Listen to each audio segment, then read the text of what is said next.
Well, good morning, everyone, and welcome to this week's installation of Living in Multipotentiality, with our subject today being growth. My name is Marianne Hutchings, and I am your host. And here also to host our session today is OJ, or Onkarjot Singh. And he is in India, I am in Canada, and it just goes to show that there are multipotentialites everywhere. Correct. So we are going to have another guest joining us today. And we're just going to be taking any questions that people have as you go. If you're viewing this session as a pre-recorded session, feel free to reach out to us on Twitter. My handle is @LusciousTech, and OJ can be reached at Global Multipods. And also don't forget to check out the multipotentialites.com website. So that's enough of the advertising. So welcome, and we were just having a really good chat prior to our recording starting about our families, and it's interesting how, I have my mom visiting me right now from Edmonton, and that she, in my world, is my original multipotentialite because she's taught me a lot of my creative talents. She's taught me how to sew. She taught me how to be creative in the kitchen.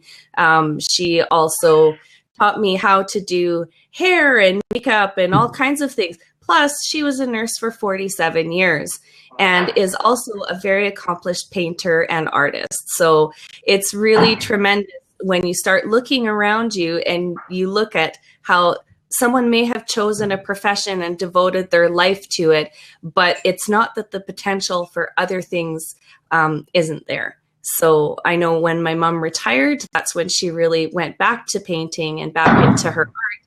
And it seems that there's different stages of life where we tend to embrace various things. Oh, it looks like we also have someone joining us to view today. Abdullah Kamal, welcome.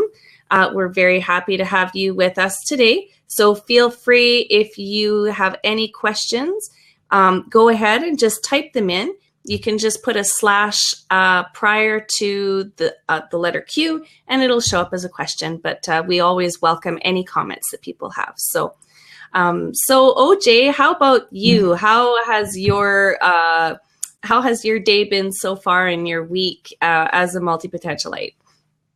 Yes, it's been wonderful. I've been reading a lot of books these days on potentiality and the growth specifically goals.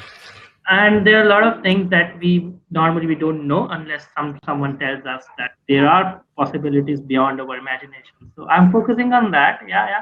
A lot of things I'll share in the video soon. So go ahead. Yeah. Great.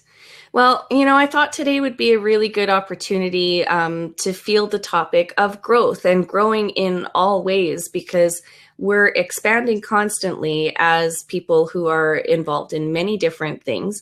And, the pace at which you grow your skills should also match the pace at which you grow yourself as a person. And I know that I've been really diving back into the personal development side and personal growth side, because I realize that as I'm facing new challenges in being involved in a couple of different businesses or a couple of different initiatives, balancing that with clients as well, that I need to be able to keep myself together, I guess, when the going gets tough.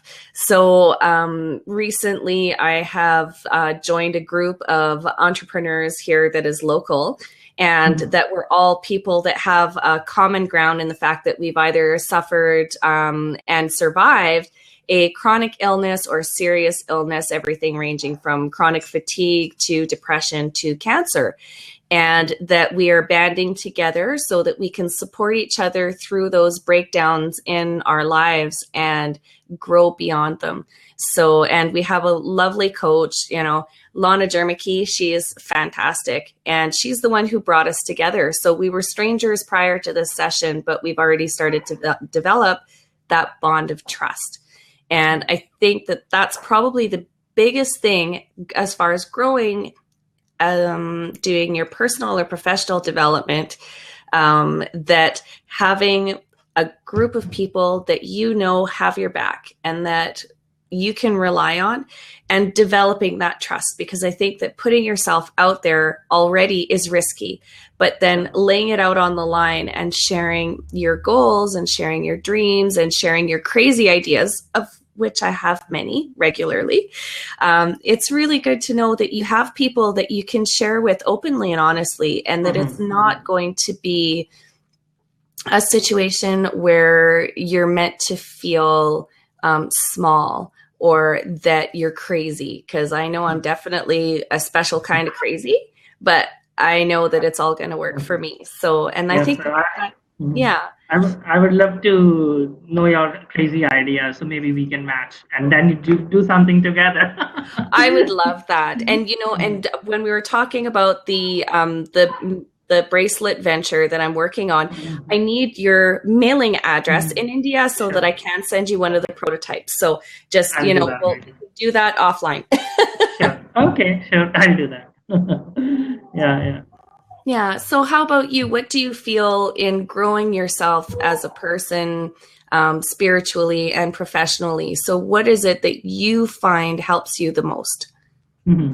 Professionally, I think I focus on three things. One is I remain open to the opportunities. So if there's any opportunity that is coming from my employer, subordinates, even a coworker, and he asks me something or any work on a project which is not related, so I will openly accept it. I take it as a challenge. Maybe I will not do very good initially, but I think I will learn very quickly. So this is one thing which I think which helps me as professionally.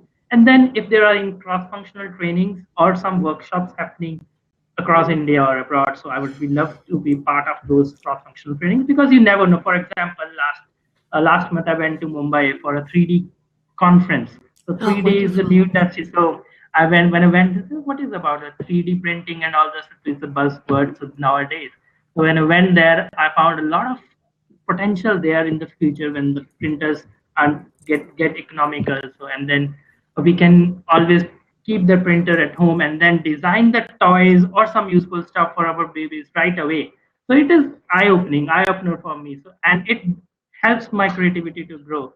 And then there are other uses also in the medical profession, where we just produce a miniature statues, and then we give that personalized gift, just like a small statue which will resemble me, and someone gifts me, and it's like a personalized gift. So it's the whole industry there which will come up eventually. So that kind of workshop, that is one kind of workshop which I attended. Then there are the printing expos which happen in New Delhi or in Chennai. So I go there and then visit, even though they are not related to my profession directly, but then I feel the need that I should go and be part of this. What is it going on in some other industries? So this is one thing. Then I would also suggest everyone, and even I have taken some risks which eventually fall back in place, may not be initially. How it helps is, it helps my curiosity to be there. So I feel curious. So what is next? What is coming next? Okay, I have let go this opportunity. How this next opportunity will help me in my life. So this curiosity is always there. So I don't get bored that way. So in this way, my soul, I personally become more mature. So when I accept the challenges and I attend these cross-functional trainings, and then I'm more adaptable to opportunities in my personal life and I'm telling you, I'm not a very social person, to be honest. I'm just good with some videos, and that I do with my trustworthy friends, not everyone.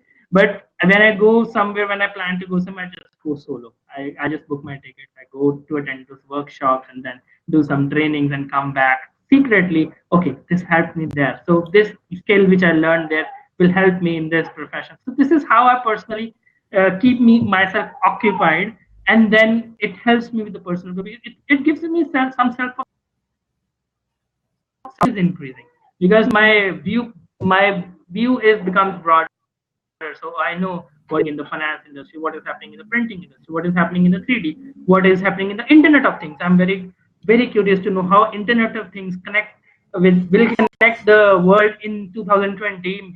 Already a billion of devices have been connected. We actually don't know here in India, but I read a lot of stuff and watch a lot of videos there, and it just opens me when I see those examples. For example, a doctor talking about a chip that will be installed in our bodies, and he will get a real-time date of the disease that will be coming. So can he believe it will?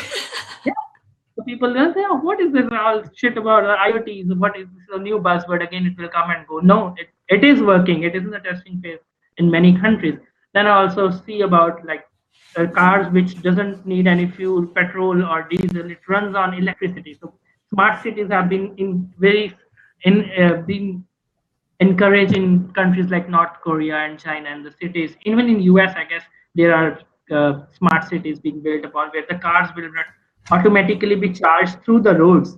So this is again a different kind of project. So all these things, I keep myself engaged in the new, what is new coming up, and then take it as a challenge to learn more and more, even though those are not related to my field. So this is how I think I'm open to the opportunities. So I'm happy that way. Well, and it's really interesting because all of the things that you just talked about are things that I've also been keeping tabs on. I mean, there's some commercial successes as far as electric vehicles go. I've been following Tesla as a car company now for a number of years. And of course, their mandate was not necessarily to build the best electronic car or electric car. It was more developed around the fuel cell technology or the batteries, right? And that, this is something that I've always wondered, well, if you could, why is it that we can have propulsion of submarines that use water that is going through a series of tubes on either side of the submarine? Well, why couldn't we do the same thing with airflow? Why can't we actually have something that maybe it'll ignite or start a motor, but then once you're on the highway and you have that velocity that's working in your favor and gravity with, a changing landscape, why is it that you can't have an air intake then generate kind of like a wind energy? So it's almost like having your own personal wind turbine. So, these are all things that I find fascinating, and also having a vehicle that can be powered by the road itself. I mean, you look at trolleys and buses that have wires that are hooked up to the electrical grid. I mean, I grew up in a city where it's not a trolley where the track is in the ground. It was that the wires were in the air, and that the back of the bus was a dual function where it was an electric bus, plus it was also a fuel powered one, because there were certain parts of the route where it didn't have access to the grid system. So, and also 3D printing, love 3D printing. I've been fascinated by that subject for at least 10 years, where, when we started seeing the genesis of these devices that were meant for the consumer, I've always been fascinated more, not necessarily with the resin printers that use the filament, but I love the powder bed 3D printers, because those are incredibly intricate, and the way that the resins are bonded together, it makes something that's very resilient. But I like your idea of being able to produce a custom something as part of the gifting industry. That's really novel. But these are all ideas that, because we're exploring different subjects, and we happen to both be involved in technology at some level. And so we have a curiosity for that. But when you kind of take the leap and you go, let's take the technology and apply that into a consumer area where it could potentially become a business. And it's something that, I mean, the technology is only growing right now. So that also enables us to grow our skill sets and be on the ground floor of certain initiatives that are happening around the world. So I know a gentleman here who has been revolutionizing the 3D printing industry as far as manufacturing parts. His name is Tom Bilecki, and he has a company where he has actually developed a way to get all of these different printers, because 3D printers are usually standalone. And he's found a way to actually get them to communicate with each other so that they can start streamlining and improving manufacturing processes. And it's really fascinating, because it's something that is almost unheard of at this point, especially in the manufacturing, in the commercial space, or for aviation, or for any other. You think about how they manufacture cars and that there's an assembly line. Well, there hasn't been the logic or the intelligence behind 3D printing to necessarily have them working in symphony with each other, in concert with each other. So, you think somebody had that idea that, okay, well, we just took something and we've taken it to the next level where it's now practical. And I think that that's where, it's not just having a passion for technology, it's that creativity and that thinking outside of what's available currently. So, I think if you're interested in 3D printing, that will help your bracelet business to grow. So you can always then print later. Even I did something, I printed some mobile stands and then a few statues, and it worked very well. I used MakerBoard 5th generation. So we have now which comes, but it is now old model so that we have here. So I think it works. And there are a lot of other opportunities also, I think, which will open up. For example, the other day I was watching a video where a scientist, I would not say a scientist, an entrepreneur who doesn't have an engineering background, he was able to convert seawater into drinking water through the barges. So how it works is he sends the ship on near the coast in meters, and then happens it converts the seawater into the drinking water. The problem with water scarcity, so he's passionately looking to eradicate it within few years. So no one else would have thought it earlier how it will be resolved, but he's working on it and he's very confident it will work. This is one very fascinating, because I think we have always been doing have always been complicated. But if you just use, so he in his interview he said you just have to do work with. So when you connect the dots and then which we have been working on, have been using for so long, complicated. But there are simple ways. Nature has got to do it in simple ways when we haven't been able to explore those ways. So then if he's a multipotentialist, probably yes. He's not an engineer. He was able to convert that into the drinking water through bars, simple mechanism without electricity, and it's in the testing phase in Mumbai. So he's planned to spread all over the world in the next few years. So it happens. Yeah, that's incredible. And when you look at being able to help with, clean water technology is a very big thing, right? And that's something that I know locally here, there's the Rotary Club of Calgary, part of Rotary International, that they're very committed to things like clean water projects. I know I've mentioned this before on another talk on a different subject, but that, their technology of choice that they help to support is biosand filters. And those are materials that are usually locally available, sometimes have to be transported, but really it's when you have people who are, perhaps an engineer or someone who likes to go camping or likes to go climb mountains. And these people, that might not be their primary occupation, but they need to go and solve problems. And they're not just first world problems of somebody who wants to go hiking and camp on a mountain and isn't sure about the water supply, so they develop a better water filter that's portable. It's also helping with the third world issues, because if those technologies can be made available, and then you're improving the quality of life around the world. And, there's a lot of even green and gardening initiatives. There's I think he's a software developer who has been spearheading a project on vertical container gardening, essentially. And it's all done indoors.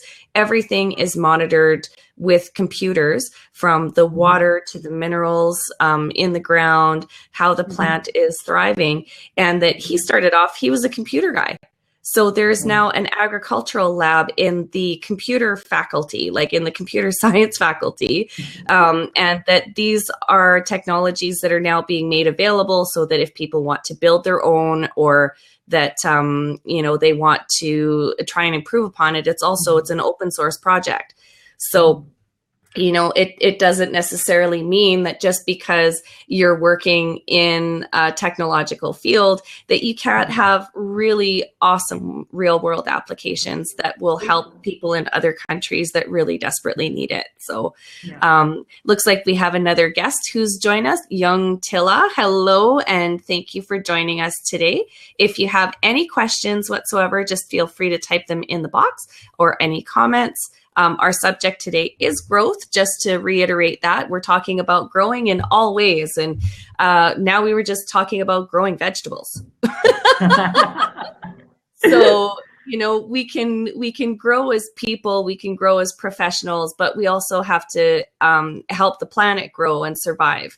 So, and that's what fascinates me the most about the way that our conversation has been going, is that we've kind of run the gamut from 3D printing through electric vehicles into clean water technology, and now talking about a vertical gardening system that is completely controlled and monitored by computers and humans that don't necessarily need to have technical skills, but it's something that can be built just about anywhere if the parts are available, because it's not dependent on weather. It's not dependent on having huge amounts of rainfall. It's about having enough water and enough nutrients in the soil, and having crops that are also some symbiotic crops that will grow in the same container, that it will offset the deficiencies that one plant might experience by having a different type of plant that grows in the same soil that then contributes those nutrients. So, I mean, that's kind of how I see what we're doing here, is that we may come from different parts of the world, and that we may have grown on different soil, but that we're now helping each other come together so that we can grow as a community and help other communities grow. So that's what's really fascinating. I think we have talked enough about business, so maybe some people are interested here to know personally how we expand. So, so how do you think?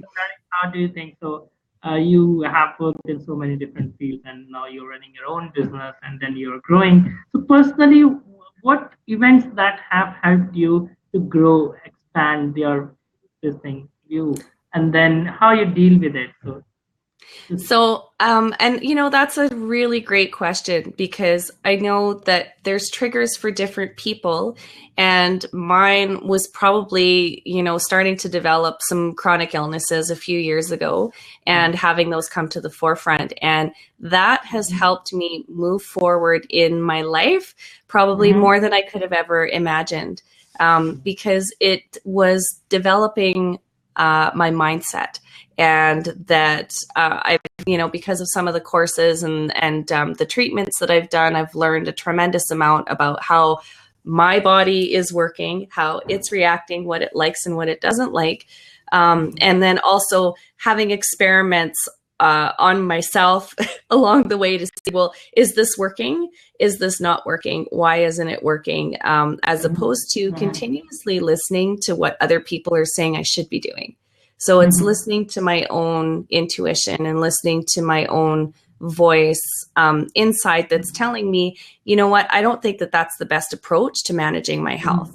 Because it was even that was that big leaping point for me to decide that, I need to maintain 100% control over my life, my schedule, work-wise, my schedule personally, and that I only want to be involved in initiatives or tasks that are going to help move me forward as a person.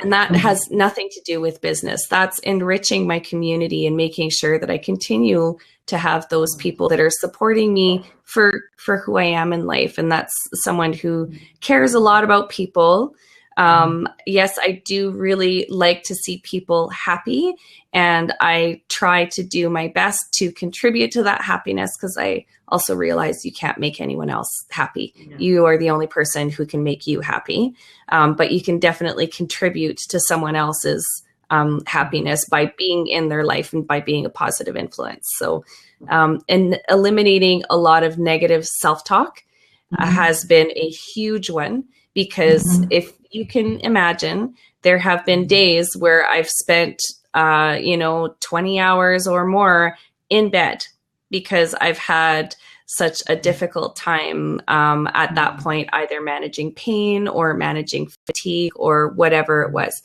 And that when you're lying there, you can only watch so much Netflix. And you even get to the point where you can only sleep so much, but you're still too exhausted to get up and do anything. So your mind wanders, and it's practicing that mindfulness and being connected with really what you have inside, and not seeing the present situation as your permanent situation. I believe that everything is temporary, and you perpetuate what you pay attention to. So if you're going to continue to believe that you're going to be sick for the rest of your life and that nothing will ever change, guess what? Nothing will change. When you are ready to stand for yourself and to say, I need to look at my diet, I need to look at my exercise, I need to look at my sleep, I need to look at the people that are in my world, and whether or not those are people who are actively contributing to my life, if I'm actively contributing or interested even in contributing to their lives, and finding that balance, so that, I'm not advising anybody to go and have a radical change and eliminate everybody in their life and start from scratch. I'm not saying that at all. It's just being mindful of those relationships or those situations where you start to get a little bit more into your own head, and you start to think negatively about yourself, or you start to feel that you are inadequate, or that you are not performing up to someone else's expectations. That's something where I believe that, first of all, I don't think that there's some people that no matter what you do, and this is, I've known this for a very long time, since I was a kid, there's some people that no matter what you do, they will never be happy with what you're doing. So you kind of have to let that go. And it's in letting go of those thoughts and not holding space for those thoughts, and instead putting your focus on what it is that you can create, whether it's very limited or whether it's something that is moving ahead like a bullet train. Some of my best ideas have come to me while I have been resting and caring for myself. So, that's what I do. I think probably is mindfulness and intuition. And that's really where I keep my focus so that I stay centered. So, yeah, I think you found that balance very at the right time, because some people just couldn't find that balance, and then the next stage, what is we all know, the depression stage.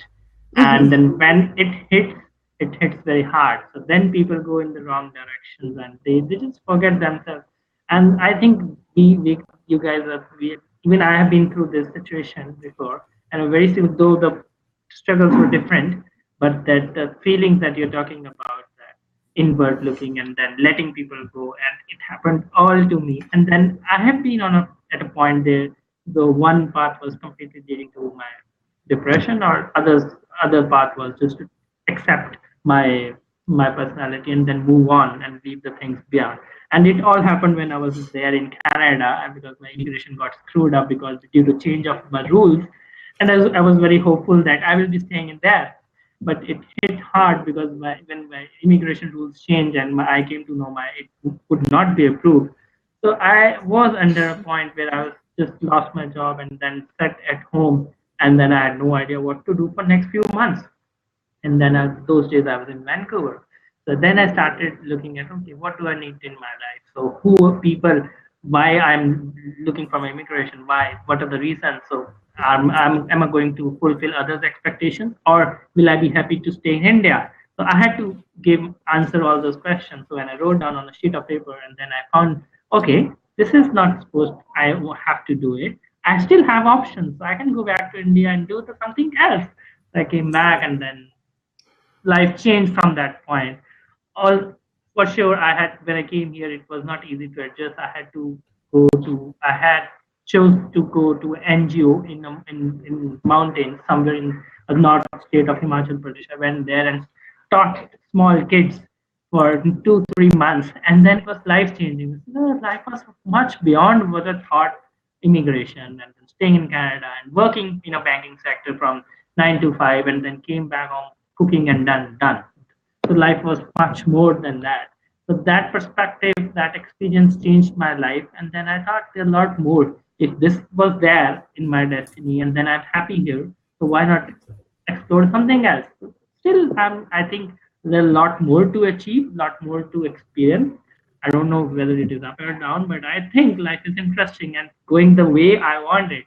I think very similar to your, may not be that harsh work because of the diseases that you mentioned, but obviously there's some similarities which I definitely how life turns out. And it is, I think, the people who feel this way in their 30s or 20s, I think these people become more mature over the period of time.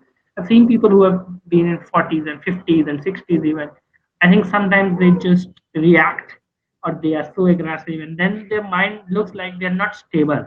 So at least when I compare myself at this age to them, I feel that okay, because of this, I have a stable mind at least.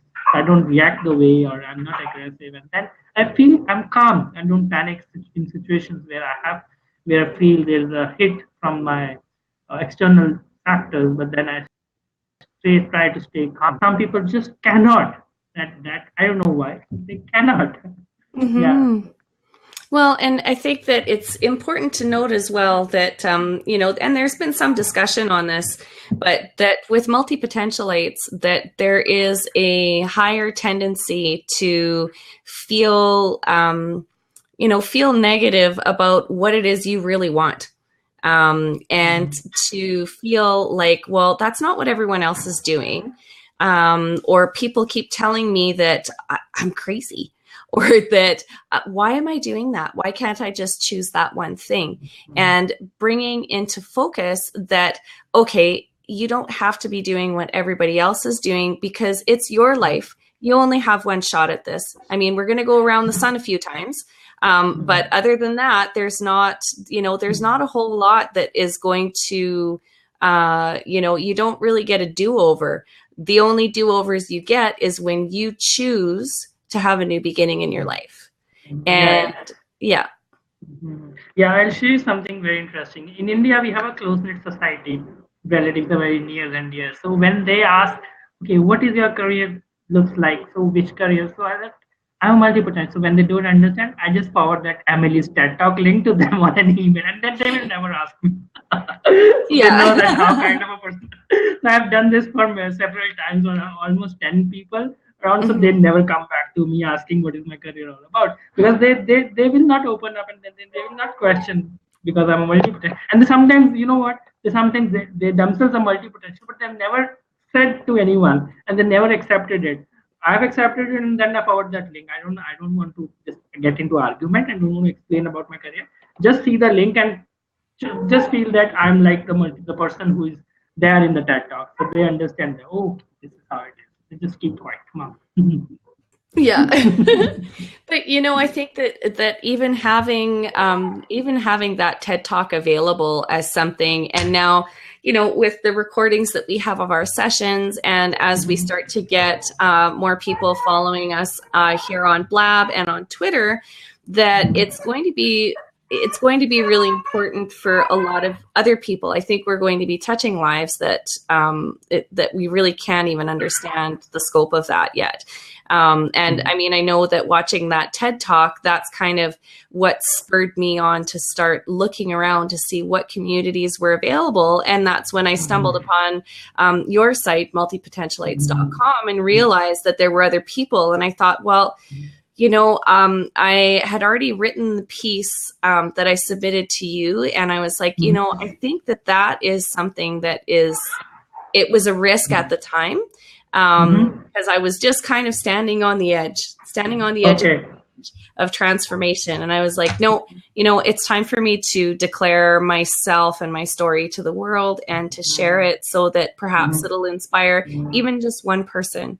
So even if it just makes a difference to one person, that's all I can hope to accomplish, is to know that there's someone else who has walked their walk and that has gone through the same sort of challenges in life. And I very much think that some people reach that realization a lot earlier. Emily Wapnick is definitely, she's a young person. She's got a brilliant mind. She's already very accomplished in the different things that she has undertaken in her life. And, and I feel that the more we can speak about this and generate awareness, that I think more people will start choosing to follow their own path, and that's where we're going to have a lot of ingenuity and creativity and solutions that are going to be very innovative around the world. So yeah. Hopefully, I have plans to launch my own app on Multipotentialites to connect with all over the globe, but it will take some time to just get on the resources and the time. I'm just doing research how it will work and making business plans around it, not commercially, just for my satisfaction. Yeah. Well, and I think that that's something that's important as well, because right now, this is sort of our community platform, our community forum.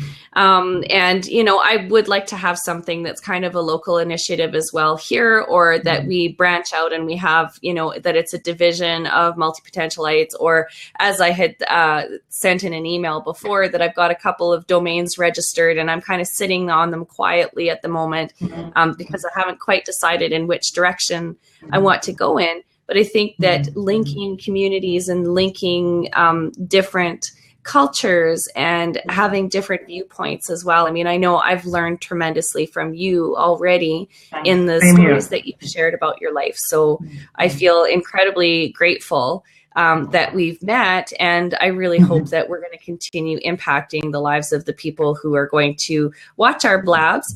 Some of the early ones have been very interesting. We're starting to get into a little bit more of a regulated format now, but it's going really well. So I agree, completely agree. I've started collecting the videos of these blab sessions. So I'll post one by one. So whenever I get time, and then I write a description, and then I'm also working on integrating a plugin into my website and moving on. So hopefully I have some plans. Fantastic. Well, and hang on, I'm just actually going to see if we can get a couple of more people joining with us. I noticed that the BLAB link has actually broken for sharing on social media. So I'm just going to paste a link really quickly here into Twitter and see if we can get some more people come and join us. And for the folks that are watching right now, if you have any questions, if there's anything you want to contribute to today's discussion, go ahead and just type your comments in the box, because that's one of the best things about this, is that it's all live and it's interactive. So and there are no edits, no post-production edits. So it's all live. So everything is transparent and truth. Authentic, Yeah, just give me 1 second here.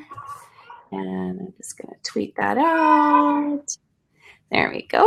So, and have we heard back from our potential guest today? No, he just messaged me saying I'm still in a meeting, so just like me. So that's okay. I'll try next week. Yeah, definitely. Well, and I've started reaching out into some of the people that are in my community here, personally and business, to see, who we can start interviewing in the weeks to come.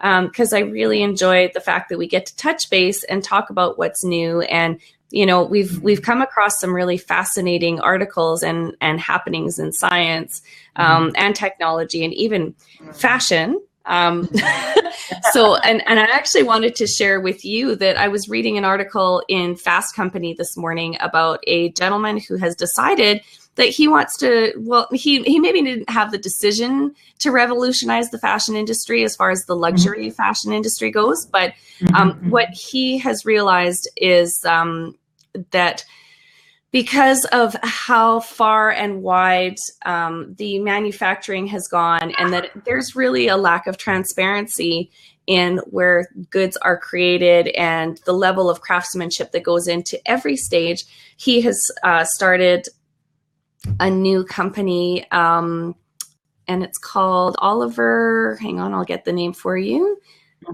It is called Oliver Cabell. And I've got an article, that Fast Company article, I retweeted it this morning.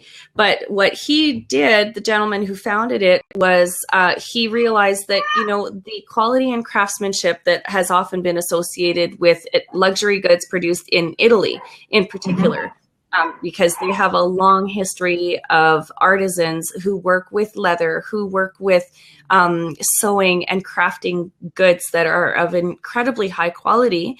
And so he now has limited production on 2 different bags that are meant to be unisex, that are produced 100% in Italy. And there are a couple of other companies that are following suit. And, you know, and that's something where I think that without having people who want to preserve some of the traditions of people who have specialized, that we are losing a really big part of our history as humans.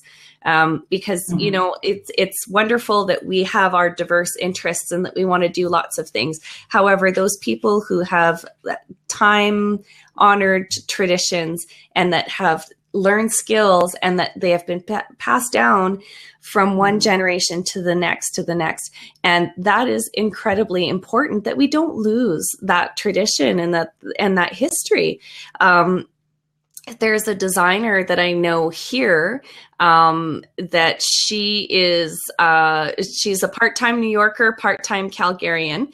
Her roots are Italian, so that's her nationality, and she's absolutely lovely. And she has fabrics that are designed especially for her, and that she hand drapes, and that she does the design herself. And then, you know, she goes to a studio in New York and does a tremendous amount of work preparing the collections, and that they are very limited run.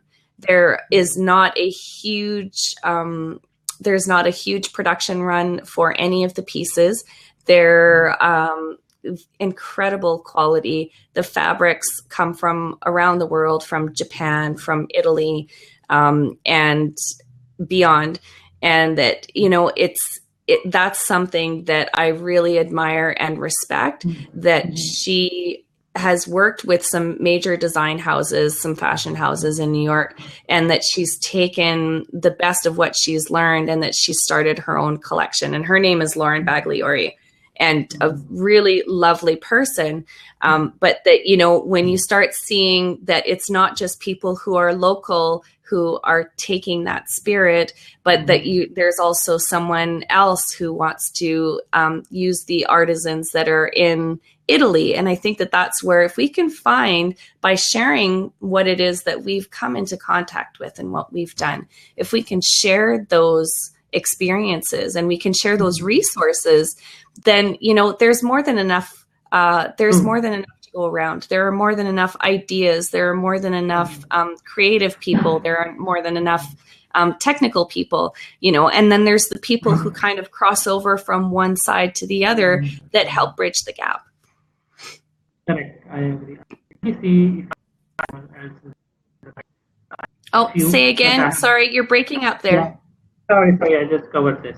Let me see if I have someone else like circles who can help, who can come online and then be interviewed here.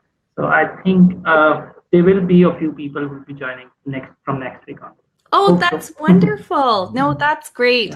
And, you know, and also I think like I'd like to schedule in some people to interview. There's some people that I think would speak very well to our community, and that we can share lots of great experiences. So I think that with that, if you have any parting thoughts, we'll probably close off this session. So, but if there's anything else you want to add today. That's it. I think we have a great session today. Your experiences and then technologies we talked about from business to personal. And one thing which I think we should cover next week, about maybe in the next few weeks, is spirituality, which plays a major role in transformation. Transformation cannot happen without spirituality. Both are interlinked, and there is a lot to discuss about it. And I have lots of views as well. So I'm sure you will have something from your side as well. Yeah, let's keep it for another session. Yeah, I think that sounds like a great idea. And absolutely, I want to touch upon that and also other subjects that will just help encourage people to perhaps break free of their, I guess, preconceived notions of themselves, or barriers or obstacles that, you know, or people that, you know, sometimes we're just getting in our own way. It's not necessarily that someone is standing in our way. It's that we won't get out of our own way. So, correct. All right. Well, with that, we'll say thank you, everyone who joined us live. And if you are reviewing the pre-recorded session again, I'm your host, Marianne Hutchings, and my co-host is OJ Singh. And we are very happy to have had you watch today. Please follow us on Twitter at Luscious Tech and at Global Multipods, and follow us here on BLAB so you can get notified and subscribed to our weekly installation of Living in Multipotentiality. So thank you, everyone. Yeah, thank you. And if you're watching this this video on a YouTube, which I'll be posting very soon, feel free to comment and like and subscribe to my channel, and obviously listen channel as well if you have one. Sorry, I don't know if you have one. No, that's perfect. Exactly. That's right. We are on YouTube as well. So, and at one point we may actually try doing a live broadcast, like a simulcast with Facebook as well. So we'll see if we can maybe start integrating that technology too. So, we will. All right. Okay. All right. Thank you. Bye.